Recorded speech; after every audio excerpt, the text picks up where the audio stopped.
বাংলাদেশ বেতার রাজশাহী। এক্ষুনি শুনবেন স্থানীয় বাংলা সংবাদ। আসসালামু আলাইকুম। বাংলাদেশ বেতার রাজশাহী স্থানীয় সংবাদ পড়ছি গোলাম মর্তুজা হেনা।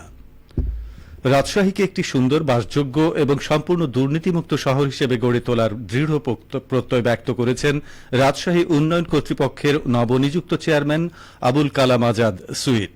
আজ আনুষ্ঠানিকভাবে দায়িত্ব গ্রহণের পর সাংবাদিকদের প্রশ্নের জবাবে তিনি একথা বলেন। নবনিযুক্ত চেয়ারম্যান জানান, সিনিয়র নেতৃবৃন্দ রাজশাহীর জন্য যে মাস্টার প্ল্যান তৈরি করে গেছেন, সেই পরিকল্পনা অনুযায়ী উন্নয়ন কাজ চলমান থাকবে।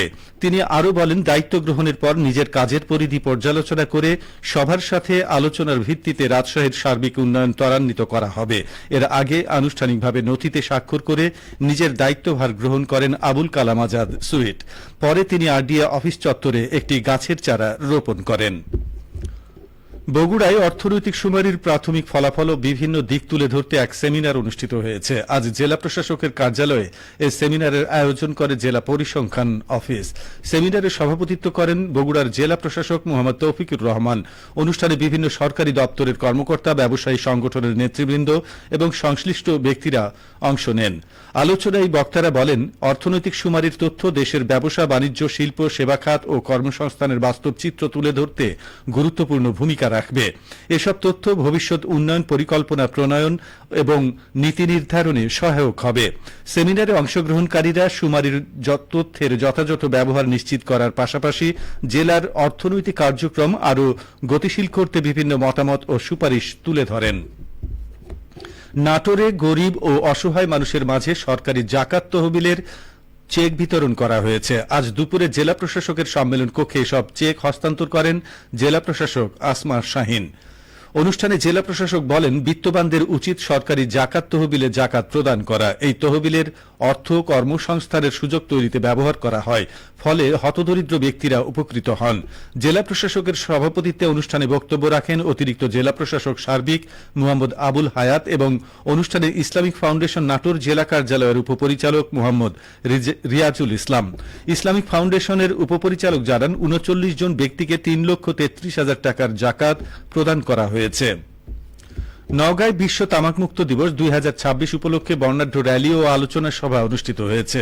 আজ দুপুরে নওগাঁ সার্কিট হাউস থেকে একটি র্যালি বের হয়ে প্রধান সড়ক প্রদক্ষিণ করে জেলা প্রশাসকের কার্যালয়ে গিয়ে শেষ হয়। পরে জেলা প্রশাসকের সম্মেলন কক্ষে আলোচনা সভা অনুষ্ঠিত হয়। অনুষ্ঠানে প্রধান অতিথি ছিলেন জেলা প্রশাসক মোহাম্মদ সাইফুল ইসলাম। আলোচনা সভায় বক্তারা বলেন, তামাক কোম্পানিগুলো তরুণ প্রজন্মকে টার্গেট করে বিভিন্ন প্রলোভন দেখিয়ে তামাকে আকৃষ্ট করার চেষ্টা করছে। বাজারে ই সিগারেট নামে নতুন পণ্য নিয়ে এসেছে, যা সবগুলোই স্বাস্থ্যের জন্য ক্ষতিকর। একজন ব্যক্তি দীর্ঘদিন নিকোটিন গ্রহণ করলে বিবেচনা শক্তি হারিয়ে ফেলে। কেউ নিকোটিনে আসক্ত হলে তার হিতাহিত জ্ঞান হারিয়ে যায়।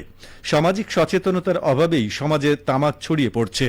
সমাজে ধর্মীয় ও সামাজিক মূল্যবোধ বৃদ্ধি হলে তামাকের ব্যবহার কমে আসবে। রাজশাহী মহানগরীতে বিএসটিআই এর অনুমোদনহীন একটি বেকারিকে জরিমানা করেছেন ভ্রাম্যমাণ আদালত। আজ নগরীর সাহেববাজার এলাকায় ভ্রাম্যমাণ আদালত পরিচালনা করা হয়।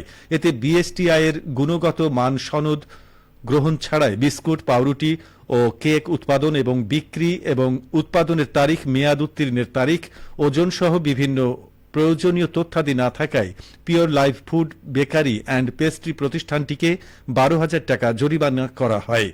রাজশাহী জেলা প্রশাসনের সহকারী কমিশনার নেজারত এবং ব্যবসা ও বাণিজ্য শাখা নির্বাহী ম্যাজিস্ট্রেট মোহাম্মদ বোরহান উদ্দিন অন্তরের নেতৃত্বে মোবাইল কোর্টে প্রসিকিউটর হিসেবে দায়িত্ব পালন করেন বিএসটিআই বিভাগীয় অফিস রাজশাহীর সার্টিফিকেশন মার্কস উইং কর্মকর্তা প্রকৌশলী জুনায়েদ আহমেদ।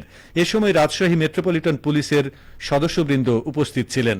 জনস্বার্থে ভেজাল প্রতিরোধ এবং গুণগত মানসম্পন্ন খাদ্যপণ্য সরবরাহ নিশ্চিতকল্পে বিএসটিআই রাজশাহীর এ ধরনের অভিযান নিয়মিতভাবে অব্যাহত থাকবে বলে জানান সংশ্লিষ্ট কর্তৃপক্ষ। সবশেষে আবহাওয়া। আজ রাজশাহীতে সর্বোচ্চ তাপমাত্রা ছিল ৩৭.৫ ডিগ্রি এবং সর্বনিম্ন ২৭.৮ ডিগ্রি সেলসিয়াস। বিকেল ৩টায় বাতাসে আপেক্ষিক আর্দ্রতার পরিমাণ ছিল ৫৮%। রাজশাহী ও পার্শ্ববর্তী এলাকায় আজ সূর্যাস্ত সন্ধ্যে ৬টা ৫৫ সংবাদ শেষ হল। আমাদের পরবর্তী স্থানীয় ইংরেজি সংবাদ সন্ধ্যে ৬টা ৫।